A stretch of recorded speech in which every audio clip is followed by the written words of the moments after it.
આજે સૌપ્રથમ તો જય અંબે. આજે જે આપણે આજે કાર્ય કર્યું છે એ કાર્યમાં સહયોગ અમારા વિદ્યાર્થીઓ છે, એમના પેરેન્ટ્સ છે, અમારા શિક્ષકો છે અને સ્કૂલ છે.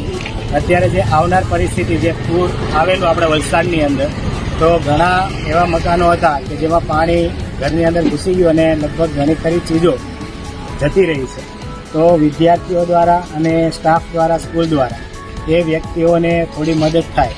બીજું કે એજ્યુકેશનનો મુખ્ય હેતુ ખાલી વિદ્યા આપવાનો નથી, પણ એક વ્યક્તિ પણ બનાવવાનો છે કે આવનાર સમયની અંદર કોઈ એવી કટોકટીની પરિસ્થિતિ આવે ત્યારે આ જ બાળકો મોટા થઈને પણ એક આવી કોઈ એક સરાહનીય કાર્ય, એક મદદરૂપ થઈ શકે બીજાને, એ હેતુથી બાળકોને આ શીખવવા માટે પણ આપણે અહીંયા લાવેલા છે. અને બાળકો દ્વારા જે જરૂરિયાતવાળા લોકો હતા એમને આપણે એક કીટ આપેલી છે, સાથે કપડાં પણ આપેલા છે, જે બાળકો દ્વારા અને પેરેન્ટ્સ દ્વારા આપવામાં આવ્યા હતા.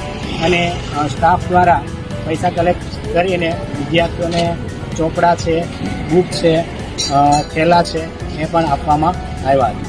આપણે જે મગદમાં જે જય અંબે શાળા આવેલી છે એ શાળાના બાળકોએ જે મારું ભગડાપુર ગામના માટે જે મદદ કરી છે એ માટે તો પહેલાં તો એ શીખ મળી કે આજે છોકરાઓ થઈને ગામના માટે આવ્યા હેલ્પ કરવા માટે, એ મારા માટે બહુ મોટી વસ્તુ કહેવાય કે આજે અમારા ગામમાં દરેક ઘરોમાં એક ચૂલો નહીં સળગાવી, એક ચૂલો લોકોના માટે સળગાવી શક્યા. અને જય અંબે સ્કૂલના શિક્ષકો તેમજ ઘણા બધા વિદ્યાર્થીઓ એવા છે, એમનો મેં ખૂબ ખૂબ આભાર માનવા માંગુ કે આજે મારા ગામ માટે આટલી હેલ્પ કરી. એ જોઈને તો કોઈ બીજા બી આપે તો મારું ગામને તો બહુ બધી મેં અપીલ કરી છે કે મારા ગામમાં સખત જરૂરિયાત છે, કારણ કે જે એરિયા ડૂબાણ છે ત્યાં તો વસ્તુ પહોંચ્યું જ છે.